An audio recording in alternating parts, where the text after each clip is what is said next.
नमस्कार मित्रांनो, लग्नानंतर होईलच प्रेम मालिकेच्या पुढील भागात काव्या पार्थ आणि काही मुलांचं भांडण झालेलं असतं। ती मुलं काव्याला सांगत असतात की मॅडम आम्हाला कायदा शिकवू नका।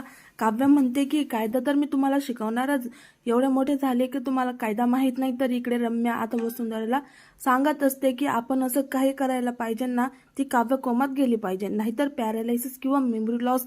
तेव्हा वसुंधरा म्हणते की आपण असं काहीतरी करू की ती काव्य कायमची पार्थला विसरून जाईल आणि मग पार्थला मिळवण्याचा तुझा मार्ग मोकळा।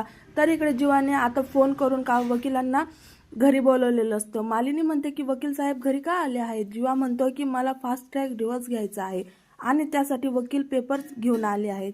जीवा आता त्या पेपर्सवर सही करतो आणि नंदिनीला सही करायला सांगतो। नंदिनी म्हणते की जीवा हे सगळं काय आहे?